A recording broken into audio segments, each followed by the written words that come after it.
Good morning learning કેમ છો champions દોસ્તો ટોપર સિરીઝ ની અંદર આપણી જોડે અત્યારે હાલ છે સુજલ રાણીપની અંદર સુજલ નામનો વિદ્યાર્થી એવો કે જેને બોર્ડની અંદર ખૂબ સરસ બોર્ડ જ નહીં બોર્ડની સાથે સાથે JEE માં બી એને પોતાના રિઝલ્ટનો ડંકો વગાડ્યો છે. એનું રિઝલ્ટ જો આપણે નાનકડી રૂપરેખા આપવા જવું તમે જોઈ શકો છો કે સુજલ નામના વિદ્યાર્થીના ફિઝિક્સમાં કેટલા માર્ક્સ છે? કેટલા માર્ક્સ છે ફિઝિક્સમાં? 96. ઓકે, ફિઝિક્સની સાથે કેમેસ્ટ્રી અને મેથ્સ. કેમેસ્ટ્રીમાં કેટલા છે? કેમેસ્ટ્રી 95. ઓકે, અને મેથ્સ ની અંદર 58. તમે જોઈ શકો છો દરેક સબ્જેક્ટમાં 95 કે 55 કરતા વધારે માર્ક્સ. ખાલી બોર્ડ નહીં, સાથે સાથે ગુજકેટની વાત કરવા જઈએ તો ગુજકેટની અંદર બી ફિઝિક્સની અંદર કેટલા માર્ક્સ છે? 40. એટલે એક પણ એમસીક્યુ એને ખોટો નથી. મેથ્સ ની અંદર કેટલા છે?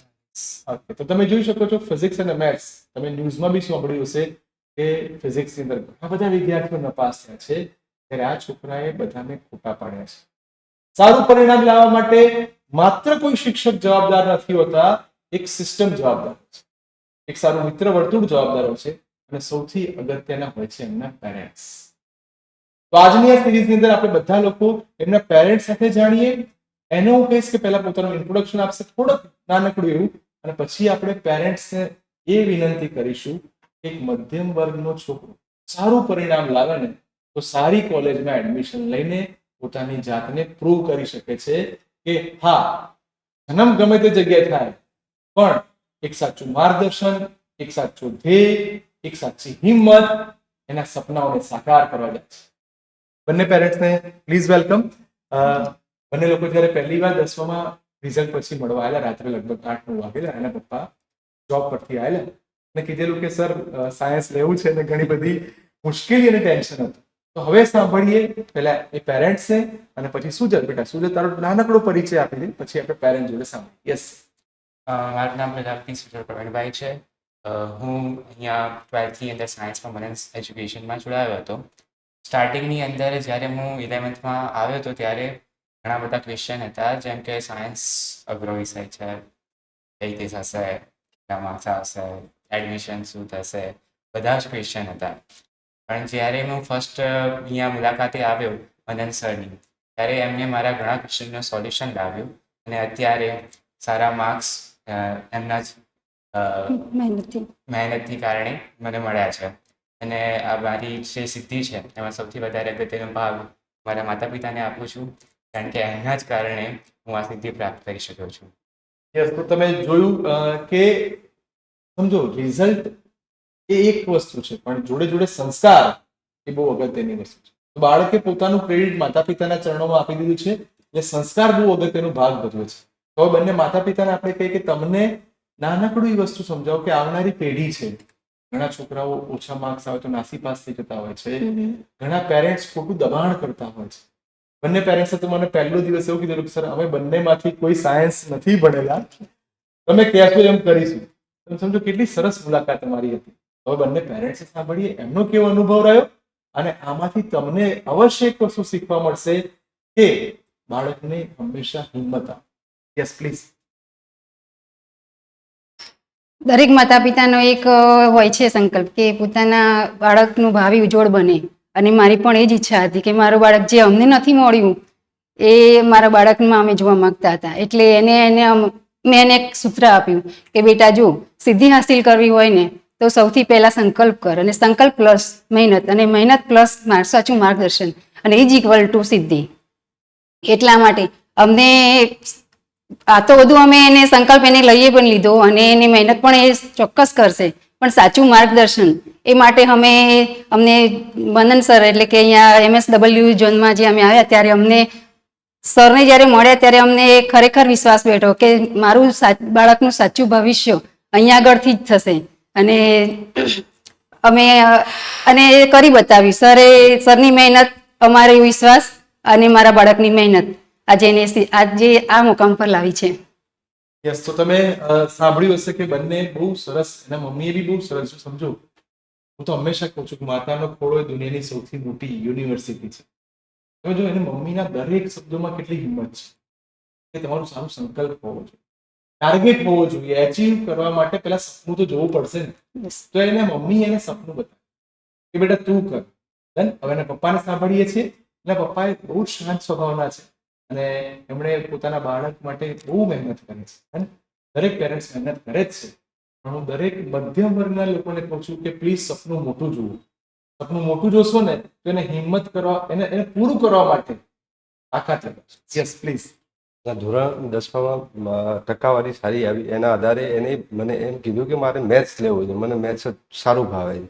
એના આધારે એને 11th અને 12thમાં એ પાર્ટ સિલેક્ટ કર્યો. મેં એને એક જ કીધું કે તું જે બી કર એ સમય આપજે, એના માટે એકોમોડેટી રહેજે અને ટાઈમલી હાજર રહેવું પડશે એના માટે. અને જે સર કે એ ટાઈમસર કરજે.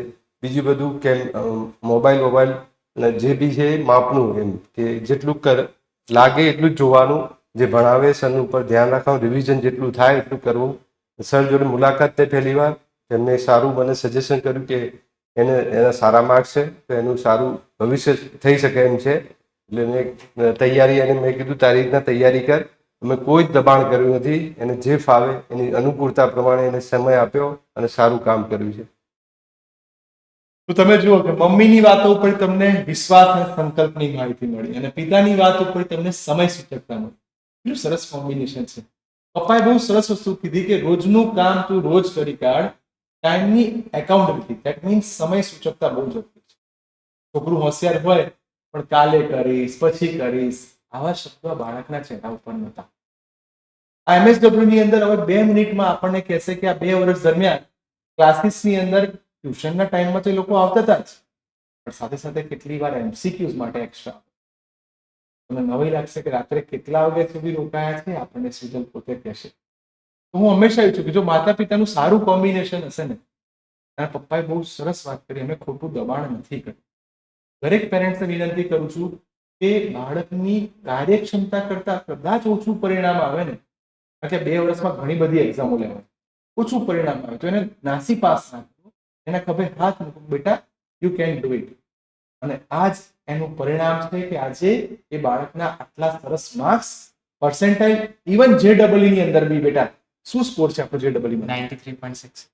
ઓકે, તો 93.66 JEE ની અંદર. અને પૂરો વિશ્વાસ છે કે આ બાળક જ્યારે 4 વર્ષે કે 5 વર્ષે જ્યારે બહાર પડશે, આ સમાજની અંદર એ જે કોર્સમાં આગળ જાય એ કોર્સમાં પોતાને અવ્વલ નંબર લાગશે. અને માતા પિતાએ બહુ સરસ, અમે જે નથી કરી શક્યા ને, અમે જે સપના જોયા હતા એ બાળક પૂરા કરશે. યસ બેટા. તો 2 વર્ષ દરમિયાન આપણે MSW માં જ્યારે આવતા હતા કેટલો સમય આવતા હતા, ટૂંકમાં કહી અને આજનું આ સેશન પૂરું કરીએ છીએ. ટોપર સિરીઝની અંદર સાંભળીએ હવે. યસ બેટા. તો MSW ની અંદર રેગ્યુલર લેક્ચર તો હતા જ, એની અંદર જો ઘણી બધી એક્ઝામો લેવાય, જેના કારણે મારા માર્ક્સ ઇમ્પ્રૂવ હું જો કહું તો એક્ઝામના કારણે જ છે. એન્ડ MCQ જે અમે સવારે કરતા હતા, વહેલા સવારે સર અમને બોલાવતા એક્સ્ટ્રા MCQ કરવા માટે. અમારું ગ્રુપ હતું, ફ્રેન્ડ્સ ગ્રુપ, જે બહુ જ ઇમ્પોર્ટન્ટ હતું, કારણ કે અમે આગળ મતલબ સારું ભણવા માટે ફ્રેન્ડ્સ ગ્રુપ અગત્યનું જ છે. જેની અંદર બોયઝ ગર્લ્સ બધા હતા. અમે જોડે બેસીને MCQ કરતા, રાતે મોડી રાત સુધી અમે MCQ કરી રાખતા, અને આ MCQના પ્રેક્ટિસના કારણે જ સારા માર્ક્સ લાવી શક્યો છું. ઓકે, તો તમે જોઈ શકો છો કે ના બહુ સુંદર વાત કરી કે આવવાનો ટાઈમ ફિક્સ હતો, જવાનો ટાઈમ ફિક્સ નહોતો. નહોતો. અને બહુ સરસ જો દીકરાની વાત કરી કે મિત્ર વર્તુળ બહુ કામ કરે. મારું ફ્રેન્ડ સર્કલ જો ખોટી દિશામાં લઈ જશે ને તો તમે જુઓ કે સારી 50 કેરી હોય અને એક કેરી બગડેલી હોય તો એક કેરી 50 બગાડી શકશે. 50 ભેગી થઈને પણ એક કેરીને નહીં સુધારી શકે. Wish you all the best આગામી ફ્યુચર માટે. ખૂબ સરસ પ્રગતિ કરો. અને તમે કઈ નવા બાળકોને કહેવા માંગો કે ભાઈ તમારે હવે ટૂંકા ગાળામાં મહેનત કરવાની હોય તો કયા 2 વાક્યો તમે કહેશો કે તમારે આ રીતે ભણવું જોઈએ? યસ બેટા. ડિસિપ્લિન અગત્યની છે.